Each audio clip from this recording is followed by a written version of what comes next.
அருமை தமிழர்களே, சிவகுமாரின் அன்பான வணக்கங்கள். பீட்டர் ட்ரக்கர் அப்படின்னு நிர்வாகவியல் நிபுணர் ஒருத்தர் நிறைய புத்தகங்கள்லாம் எழுதியிருக்கிறாரு. சுய முன்னேற்ற புத்தகங்களையும் எழுதியிருக்கிறாரு.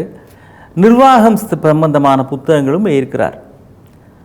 அவர் ஒரு அழகான செய்தி ஒன்று சொல்கிறாரு. இந்த அலுவலகங்களில் அப்புறம் ஒரு தலைமை பீடத்தில் இருந்து அவங்க கீழே ஒரு 10-15 பேர் அல்லது அதுக்கு மேற்பட்டவங்களை நிர்வகிக்கிற பொறுப்பில் இருக்கிறவர்கள், மேனேஜீரியல் கெப்பாசிட்டின்னு சொல்லுவாங்களே, அவங்களுக்கு அவர் ஒரு வரி சொல்கிறார் பாருங்க. நீங்கள் எவ்வளவு காலம் மேனேஜராக இருந்தீங்கன்றது முக்கியம் இல்லை, நீங்கள் எவ்வளவு புது மேனேஜரை உங்களுக்கு கீழே இருக்கிறவங்களிலிருந்து உருவாக்கினீர்கள் அப்படின்றது முக்கியம்னார். ஒரு நிறுவனத்தை பொறுத்த வரைக்கும் அல்லது ஒரு தொழில்துறையை பொறுத்த வரைக்கும் நாம் போய் அதனுடைய மேனேஜராக ஆறுதுன்றது பெரிய விஷயம் இல்லை. நமக்கு கீழே இருக்கிறவர்களை நாம் கீழேயே வைத்திருக்கிறோமா அல்லது நமக்கு சமமாக அவர்களுடைய ஆற்றலை, திறமையை, அனுபவத்தை, தகுதியை வளர்க்கிறோமா அப்படிங்கிறது முக்கியம்.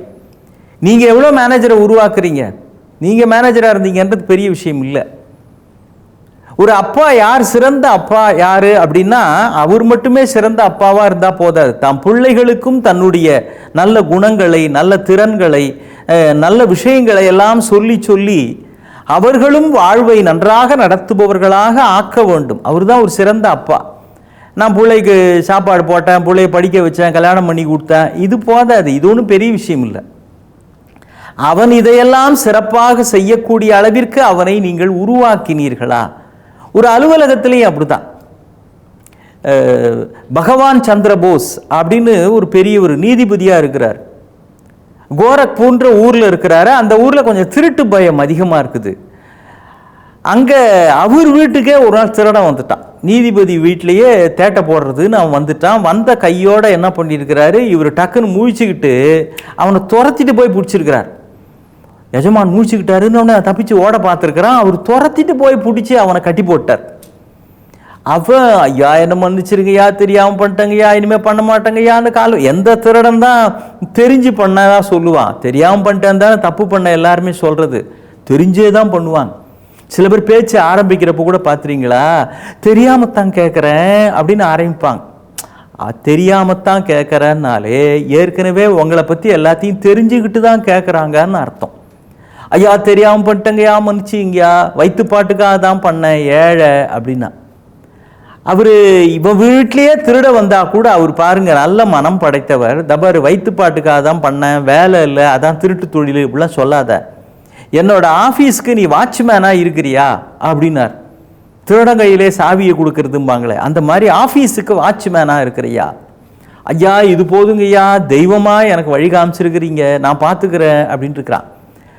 ஆமாம், அதுக்கு பிறகு மனம் திருந்தி அங்கேயே இருந்திருக்கிறான். அவருடைய பிள்ளைய தினம் பள்ளிக்கூடத்துக்கு கொண்டு போய் விடுற வேலையும் அவங்ககிட்டக்கே ஒப்படைச்சிருக்கிறார்.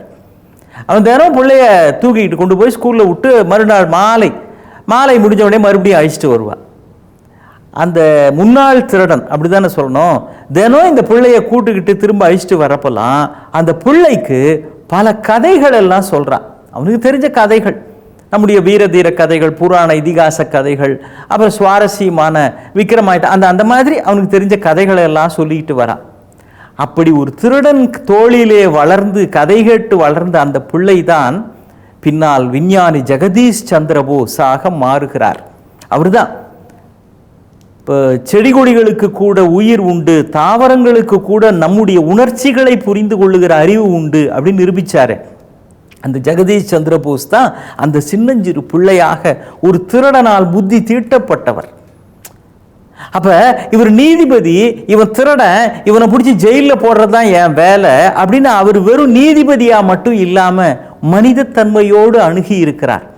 அவனுக்குள்ளேயும் இருக்கின்ற ஒரு நல்ல உள்ளத்தை, அவனுக்குள் இருக்கிற மனசாட்சியை தட்டி எழுப்பியதனுடைய விளைவாக இவருடைய பிள்ளையே ஒரு சிறந்த அறிவாளியாக வருவதற்கு அவனும் ஒரு கிரியா ஊக்கியாக இருந்திருக்கிறான்.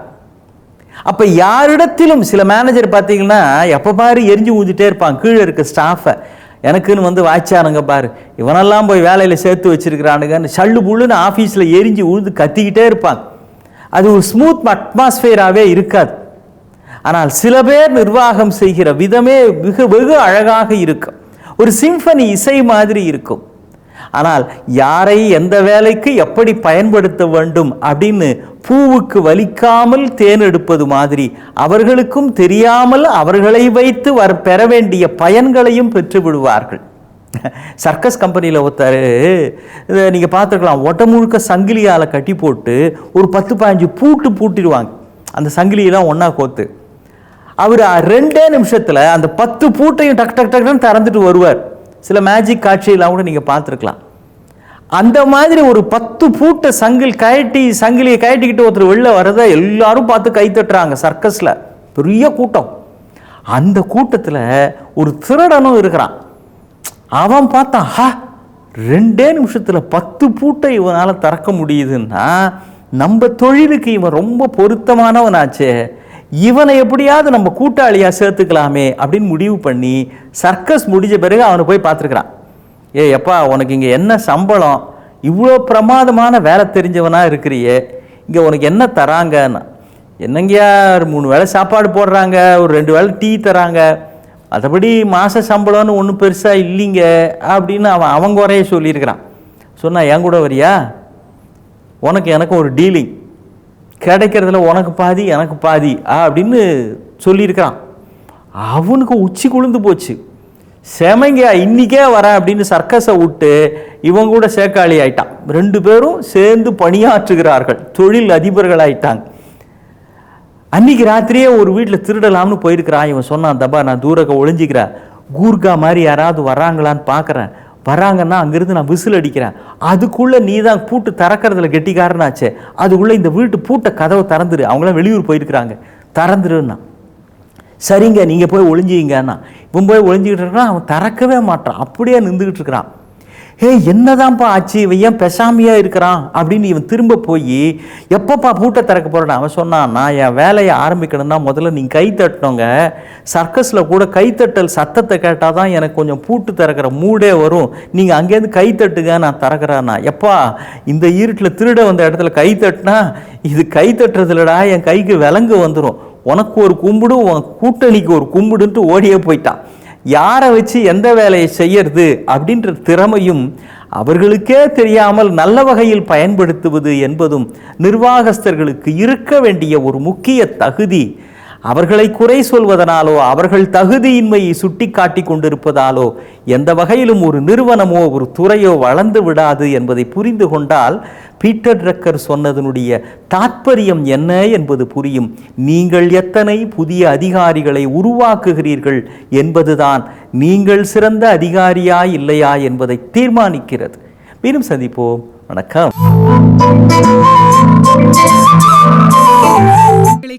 சன் லைஃப் சேனலை சப்ஸ்கிரைப் பண்ணுங்க.